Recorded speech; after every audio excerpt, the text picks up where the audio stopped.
Time to cook. Barbecue, baby. The OVS team really cooks. OVS? The OVS girls got the hooks. Judges dropping all the nines. Time to get it, baby. Nothing but nines today. Master Luke spit in the rhymes. OVS? Oh. Hey there, everybody. And welcome to another episode of the Pitmaster Podcast by Old Virginia Smoke. My name is Luke Darnell, Pitmaster of Old Virginia Smoke. And welcome to 2022. We've taken some time off here to recharge the batteries and get some things in place for 2022.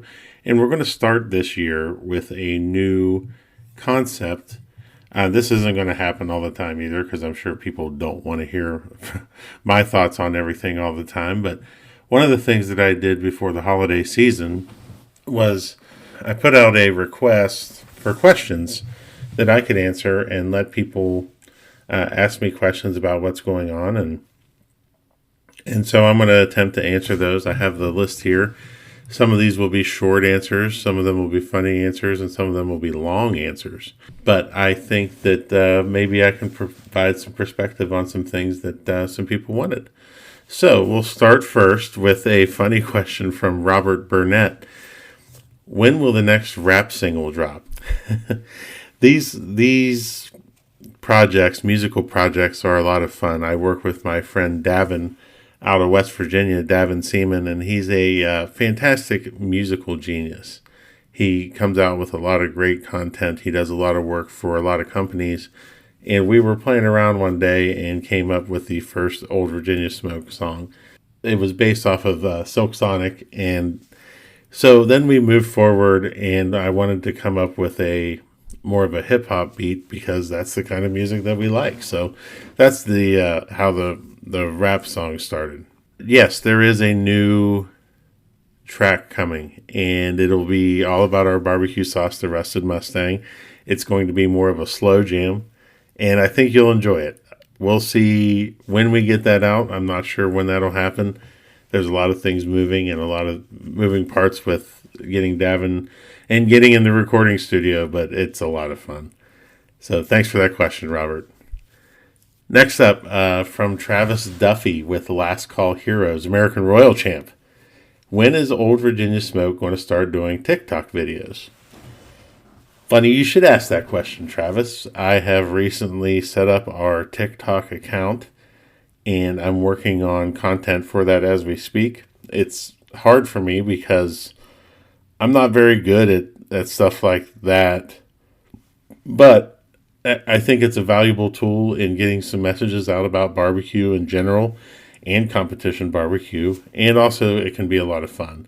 So if you want to give us a follow on TikTok, you can find us at Old Virginia Smoke, no spaces, and give us a follow. It's going to be a lot of fun, and there will be a lot of dancing on there, but there will also be a lot of cooking content as well. All right, next question from Henry Jones with Off the Rack. What's up, Henry? Most important aspect to hit on a cook. This is a great question in that I think it's evident to all people who compete that the most important aspect to hit is tenderness. We're all using rubs and sauces, which are all very similar. If you really think about it and think about how flavors have been how people try to replicate flavors from different sauces and different rubs and things. So the flavor profiles, which is a term that I absolutely hate, it's just something that you've heard on television 1,000 times. My flavor profile is, well, sweet with a little bit of heat. Yeah, we get it. We get your flavor profile. It's what we're all trying to do. So at the end of the day, flavor profile is secondary to me. I think that, because we're all consistent in flavors, so it's getting the tenderness right. Getting the tenderness right and making sure that each piece of meat is juicy, has a great mouthfeel, and it's a pleasing bite of barbecue. That's not to denigrate taste, of course, that's important, and you don't want to put things in there that are controversial or that will offend certain people, because you need those points as well.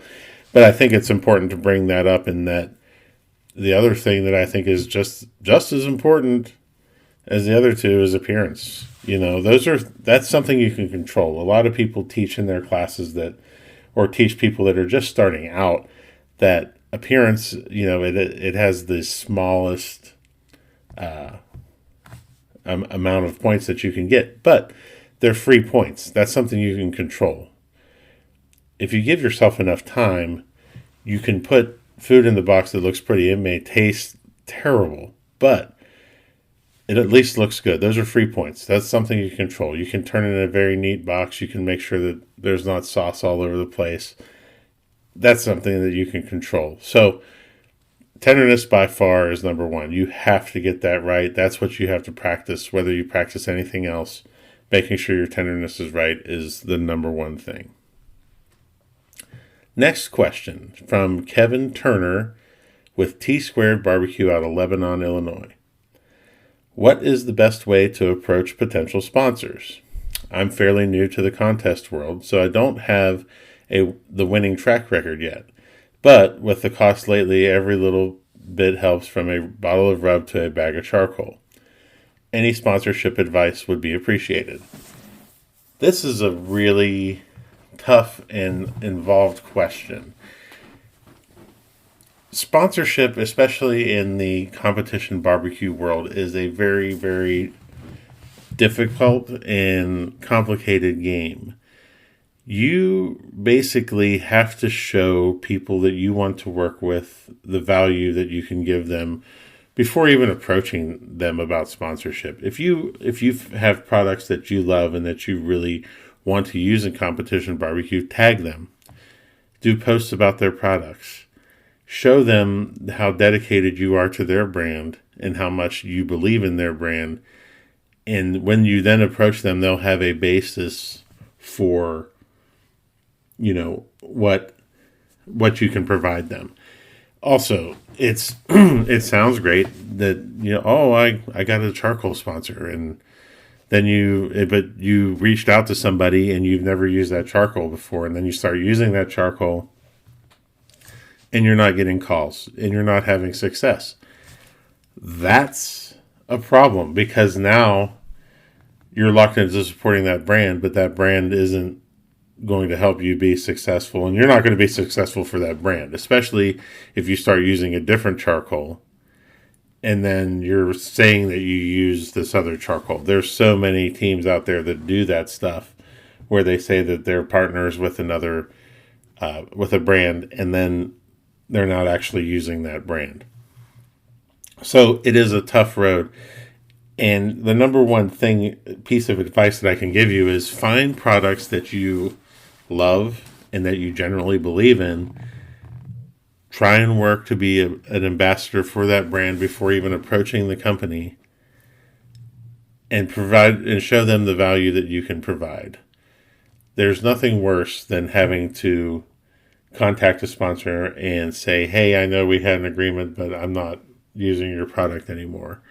I had the unfortunate situation of having that happen to me one time, and it was a terrible situation, and I felt terrible about it, because I feel like, as a team, Old Virginia Smoke tries to be as forthright and as transparent and as good a citizen barbecue as we can be.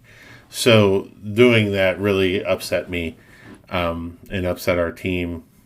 Luckily, the sponsor was very gracious about it and understood. However, I vowed from that point on never to put ourselves in that situation again. So with sponsorship, approach it with a lot of caution, but also approach it with a lot of zeal. There are a lot of great brands out there that support barbecue, and I rarely get an opportunity to talk about this. And sponsorship, I think, is a poor term, actually. When you enter into these agreements with these companies, you're really becoming a partner of theirs. So we like to list them as our partners. And by helping us get through the competition season and through doing other things, building our brand and building their brand. It really is a partnership. They're helping us get likes and follows. We're helping them get likes and follows. They're getting sales from our product. We're getting product to help us be successful in the competition barbecue world. So partners, I think, they're key. They're important, but it has to be a mutual relationship, if that makes sense. And I'll give a shout out to our partners at the end of this. We couldn't do it without them, that's for sure. And we love them and we appreciate them, and we work really hard to make sure that we're providing them value as they are providing us value as well. So thanks for that question, Kevin.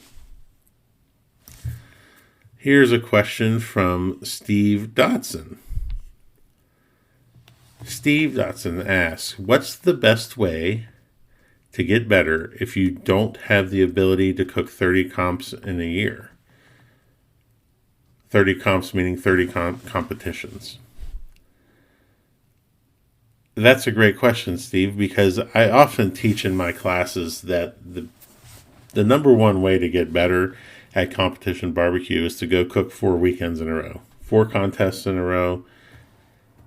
You really can learn about yourself. You learn about your cook. You learn about your cooker. You learn about your timeline. You learn about those around you and your teammates. All of those things are super important. And the only way to really get an idea of where you stand with all of that is to do it 4 weeks in a row. And getting that feedback from the judges and figuring out where even the smallest tweaks in your program can really make a change in the scores that you're getting. If you can't cook 30 contests in a year, and I don't think you need to, I would recommend that you batch your contests. If you can find contests where you can do 2 or 3 in a row, 3 or 4 in a row, and do like that, then take a few weeks off and then hit 3 or 4 in a row again. That's how you're going to maintain some consistency. Also, the other thing that you can do is that you have to stay in the contest mindset when you're in competition season. And that can be hard to do because we all get tired of cooking in our driveway and not getting feedback. But I do it regularly, not as often as I used to. When we were first getting started, we did a competition meet every weekend, at least one, most of the time 2 or 3, for about 8 straight weeks. Cooking chicken, cooking ribs, cooking, pork, briskets, cooking so many prime briskets, because who can spend the money to get Wagyu briskets and practice all the time? I've got news for you. If you can't make that prime brisket sing, then you shouldn't be spending money on a Wagyu yet. You need to practice and practice and practice and practice and get it right so that you know what's going to happen when you cook that meat. You know all of the things that can go wrong.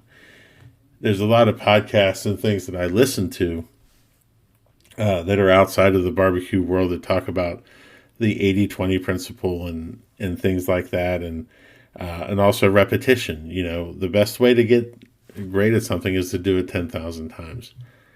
I don't know that I've cooked 10,000 briskets, but I know that I've cooked a lot, and that is the way to get better. You just have to stay in it. One of the things that I've done to stay in the competition mindset is that I get up every day at 5 o'clock in the morning.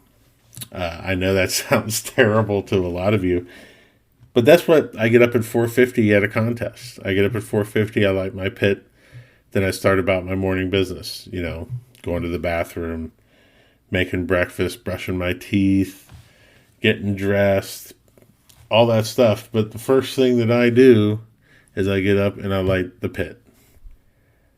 That's how I start my day at a contest. So that's how I start my day every day. Every day I get up at 5 o'clock. Saturday, Sunday, 5 o'clock. I may go back to bed.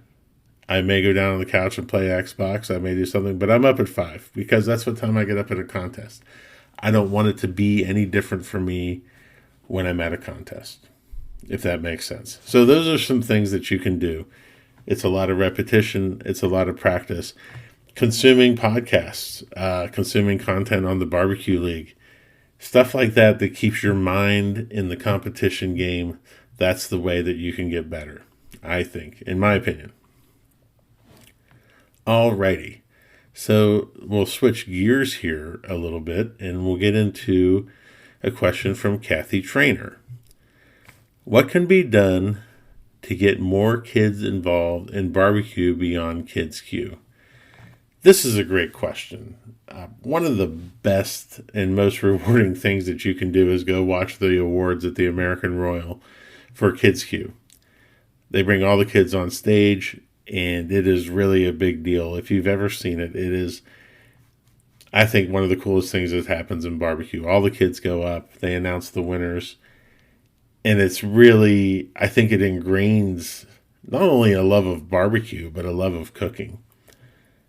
I think where we can do better is not only by having more kids cues, but having kids.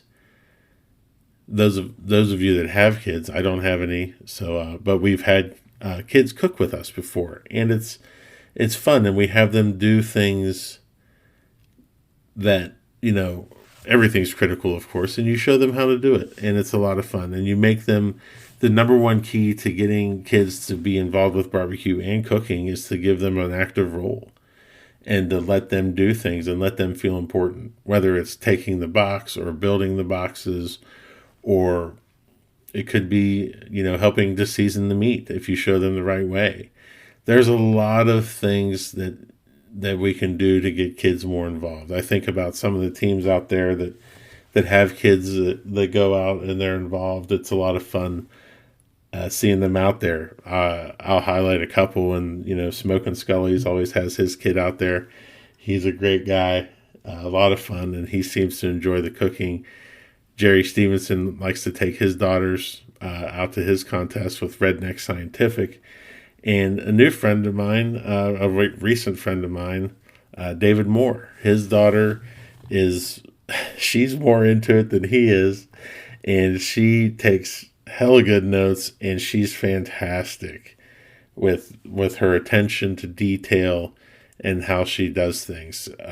So Grace is amazing, and I can't wait to see what happens with them coming up.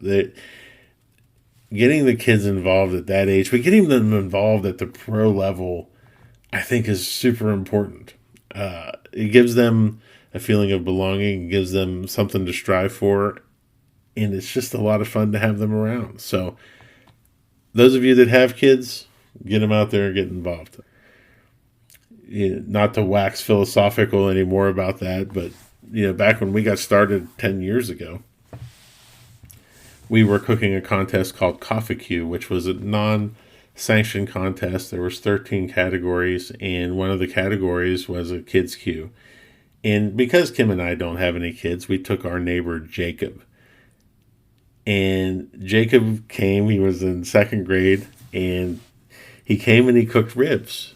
And I did the knife and firework, and he did the seasoning, and he picked I had all the rubs and sauces out. He picked what he wanted to use, and he finished second. And it's still one of my favorite memories of competition barbecue. We walked up to the stage together, and I picked him up and was throwing him around, and the organizer was like, "Wow, you're such a proud papa." I was like, "He's not mine." It kind of freaked everybody out, but to this day, Jake and I have been bonded by that. Jake now works for me when he's in town. He works on the food truck. We cook together all the time. We make pizza. We make shrimp and grits. We broke out a fryer and fried some chicken, and then we fried Twinkies. And Jake and I, we've become really great friends as he's gotten into the college age, and he's a lot of fun. But that's the kind of great stuff that we can really do to get kids not involved in just barbecue. I mean, barbecue and competition barbecue, yeah, that's great. And it's fine, and it's been great for all of us. However, getting them involved in cooking, I think, is just key. The cooking is becoming a lost art. You watch these TVs on television about these ovens, smart ovens now that you put a bunch of stuff in. It's like watching The Fifth Element, where you press a button, you go, chicken, good. I mean, come on, let's teach people how to cook. Let's teach people how to use ingredients.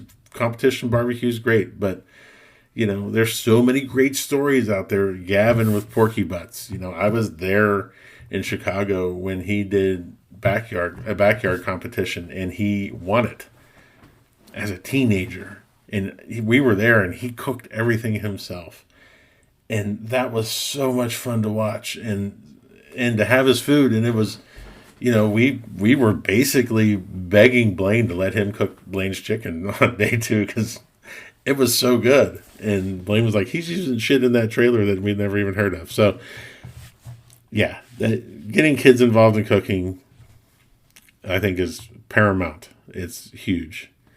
So, great question, Kathy. So, next up, a question from my friend David Dick. This is a doozy.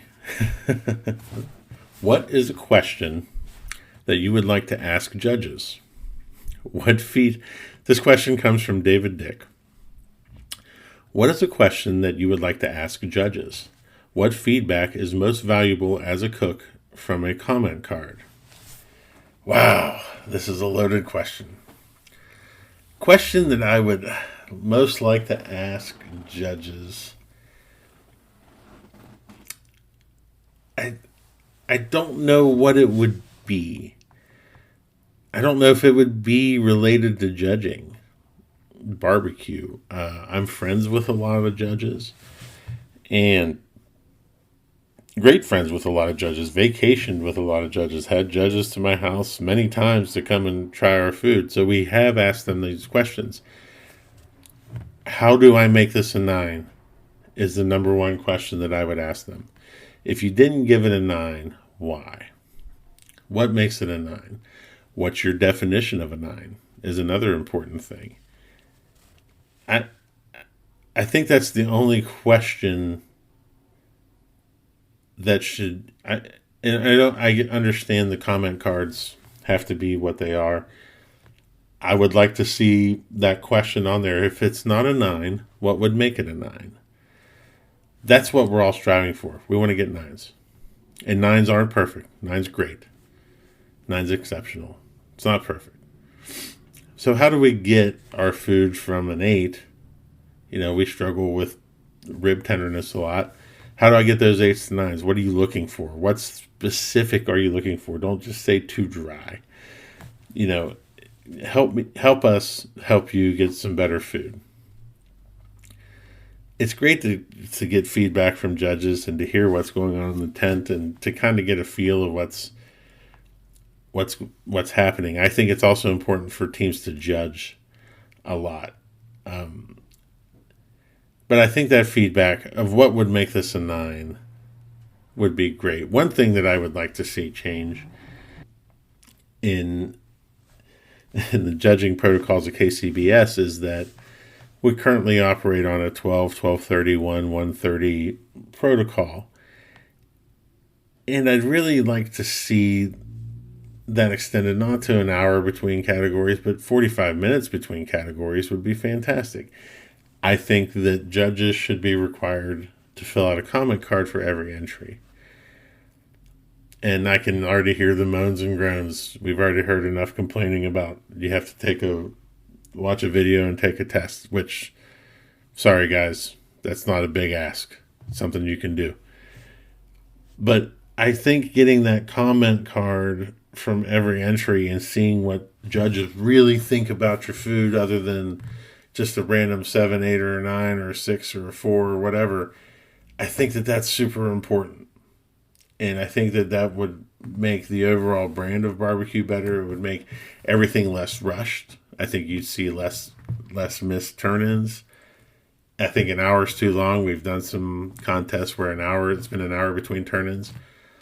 But I really, really think that if you had 45 minutes, your product's going to be better. The feedback from the judges are going to be better. And look, we can get past this taking 4 hours to get awards ready. There's systems that can be put in place to make this a little bit better, a little bit faster. So, that being said, 45 minutes between turn-ins, more time for the cooks, more time for the judges. I really just think that that would be helpful for all involved. Great question, David. Thank you. Here's a question from the cookout coach. What contest do you think has the best barbecue trophies? Or perhaps what do you think of the current state of competition barbecue trophies? Wow. Best trophies. That would have to go to, obviously the American Royal, the big square trophies. We got our first one this year, and it is probably my most cherished trophy. Other events that have great trophies.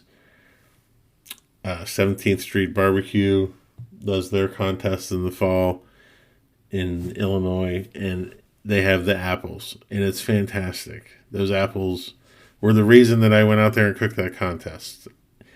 Rocky Mount, North Carolina has the Flame Trophy. Those are fantastic. Any kind of trophy that is unique, that's different, that's not a bowling trophy, that maybe is made by a local artist wherever the contest is being held or something local to that area, those are the trophies that are the most meaningful. There's a contest in Galax, Virginia that happens every summer, and the winners of the categories get a fiddle. The winner of the overall contest gets a banjo. RGC gets a guitar. These trophies were, when we found out about this, man, it excited me to the point that I had to go cook Galax. Galax is not my favorite place in the world. I don't like it there. There's not a lot to do there. But I really, really wanted that fiddle. So I can remember back in 2017 that I told Kim, I was like, well, we're going back to Galax. And she was like, man, really? And I'm like, we have got to get a fiddle. So we're sitting there at awards. It's a giant awards. It's super late. And they announced Old Virginia Smoke for first place chicken. And the first thing I did was look at Kim and I said, we've never have to come back here again. We finally got the fiddle. And it's probably on our bar. It's one of our favorite trophies. But my point is that cool trophies and trophies that are local to a place or that have been around, those are the best trophies. I think a lot of contests are really mailing it in right now and not spending any money and not focusing on having cool trophies. There was one contest last year that told us basically at awards that there weren't any trophies. And there was another contest in this area last year that basically had cardboard cutouts and a string, and that was their medal. It's really difficult, guys, when you spend this much money to go out there and cook and you spend the entry fees. The trophy is what matters more than anything, to be honest. I mean, the money's great, and I know people are going to kill me for that. I want a cool trophy. It's funny how you transition in life. You know, you're a kid and you want a cool trophy because when you played sports, and then you become a teenager and you want money because things cost money, and then you become a successful adult, and then the money's great and everything, but having a really cool trophy that you can put in your house or something that you just don't go bury somewhere because, or even I know teams that just toss things because they don't mean anything and there's no value to it. So try harder. Let's all try harder to make barbecue trophies better. And if you have great trophies, you're going to get more teams. I know that sounds stupid, but it really, really can help. You know, another good contest, Harpoon in Vermont. They have the tap handles that say Harpoon Brewing on it. Those are special. We absolutely love those. And yeah, we're very fortunate to have a couple of them, and it's very cool. And those things, they'll be with us forever. And we always have great memories associated with great trophies. So let's figure it out and let's get it done. Let's make it better. Next question from Jamie Trader. What do you feel is the biggest difference between getting an 8 and a 9 in the judging criteria? We just spend a lot of time talking about judges, and I think that's the biggest difference between an 8 and a 9. I really think there aren't any big differences between an 8 and a 9. I think it's something small, whether it's a splotch of sauce or the judge got a piece of pepper in their taste or the skin tugged a little bit on chicken. I don't think it's a big jump from 8 to 9 if you ask me. Now maybe judges think differently, but I don't think that it's different. They're that much different. Next up, golden blue barbecue. Travis. People's choice pork. We all have our own feelings when it comes to these. What are your thoughts on them, and how would you run one of these types of comps for fairness and simplicity? Great question. One of the things that we struggle with in competition barbecue is getting people engaged that are not part of the competition. And most people go to a barbecue competition, they feel like they're going to get a chance to try the food, and then they don't. One of the things that I've been recommending to organizers who want to do a People's Choice Pork is to make it as simple as you can for the teams and make it easy for us to participate. If you're going to require teams to cook 2 additional pork butts or 4 additional pork butts and have all of that ready at 11 a.m. on Saturday, that's not going to work. You're not going to get participation because teams are going to be very set in, number one, their timelines. Number two, they're going to be very set in where meat goes on their cooker and space on their cooker. With the cookers that I take to a contest, I can't cook 2 more pork butts or 4 more pork butts. I can't do that. Now you're forcing me to bring another cooker, and then you're forcing me to pay attention to that when I should be paying attention to the things that in the competition barbecue world, they matter. Getting my chicken off and getting it wrapped and stuff like that, and then having most of the time, 99% of the time, we're going to say no to that. Now, I think that there's a way that can be addressed. If you wanted all of my additional pork or all my additional pork and ribs at 2 o'clock, but you wanted just the stuff that I did not turn in, I would give that to you every contest. I will give it to you at 2 o'clock. I will make sure it's good. I will make sure it's warm. And then people can try that. And I don't know too many teams that wouldn't do that. And if there's teams out there that aren't really in it for the contest and they really want to focus on winning the People's Choice because it helps their local business or because they're local to the contest, then great. That's not going to upset me if a team decides that they're going to win People's Choice, so they're going to cook 6 pork butts just for People's Choice. If I don't have to worry about them in the competition because they're doing that, that's fine. That's their prerogative, not mine. But if you just make it easy for me to participate or make it easy for teams to participate in People's Choice, I just ask for my leftovers and I'll give them to you every single time. I think that's the way we can fix People's Choice. Now, I know there's a lot of restrictions around health departments and sampling and things like that.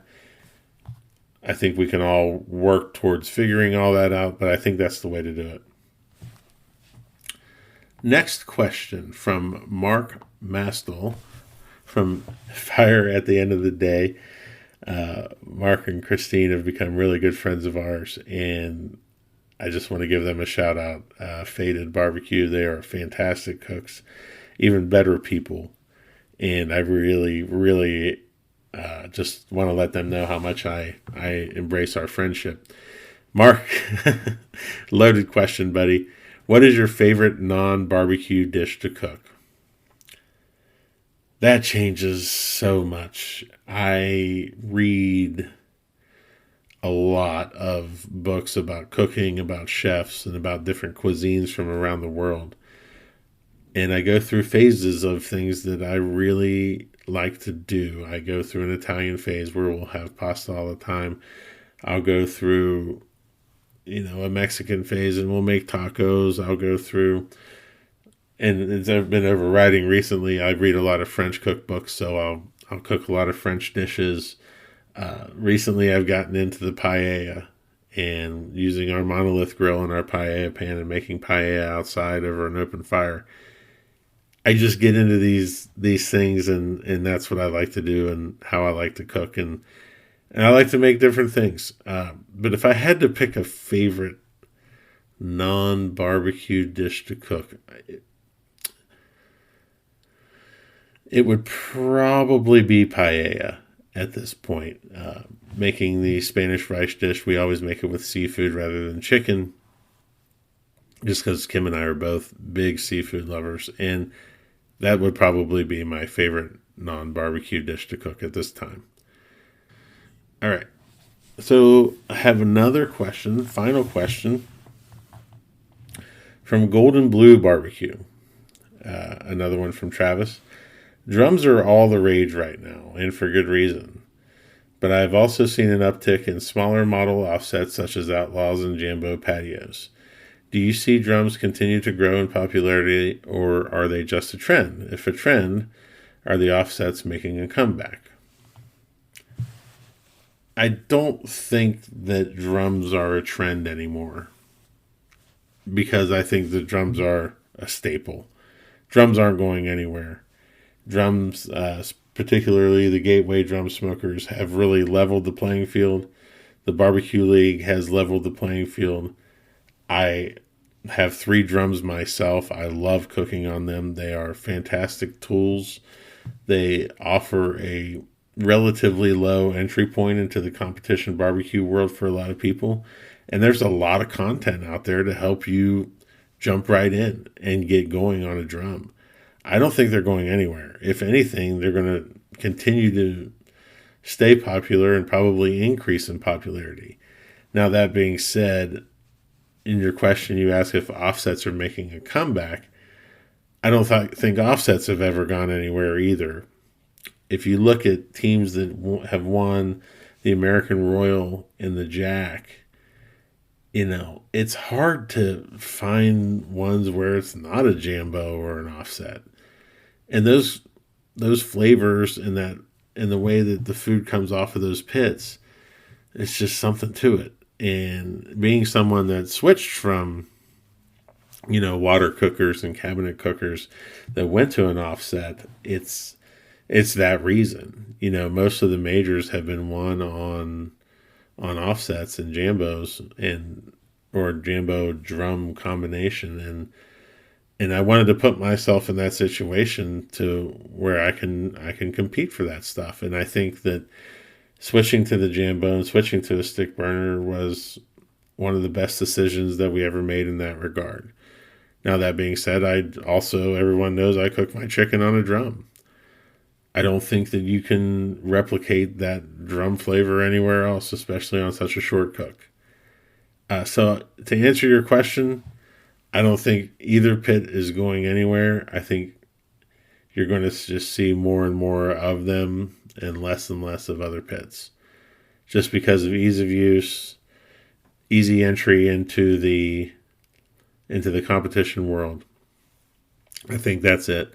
But I just want to thank you guys for your questions. I hope this was fun and entertaining. And as I mentioned earlier when we were talking about partners, I'm going to mention ours. We have a lot of great partners: Snake River Farms, Prairie Fresh, Gunter Wilhelm Knives, Barbecue Data, Blues Hog, Blues Hog, charcoal, sauce, rub. We use all of that stuff. Big Papa Smokers. We've been very fortunate to be a part of their Cooking for Kids program. And all of those partners for us represent great friendships and represent great brands and things that we use religiously. There are other people who we consider partners who we, don't officially have a relationship with, but we use their products and we support their products because they're amazing. Yeti, is one of those. They're fantastic. Barbecue Guru, we've been a supporter of theirs forever, and things like that. It's those kind of companies that really drive what we do, and they really drive a lot of what competition barbecue is. It's, you know, it's one of those things. Again, partners. They're not sponsors. They're partners. There's people that you work with and people that help you get to your goals in competition barbecue. So to all of those partners that I just mentioned, and I really think that it's a lot of fun. And thank you for your support of Old Virginia Smoke, and we look forward to working with you in 2022. In terms of the podcast, guys, thank you so much for listening. We have a lot of fun stuff ready to go for 2022. We're going to be doing a lot of different things, and we look forward to seeing you out there. And if there's any questions that I missed, or God forbid if I missed any partners, I hope I didn't. We're going to continue this journey. This is the 10th year of Old Virginia Smoke, and we have a lot of fun things planned. So thank you very much for listening.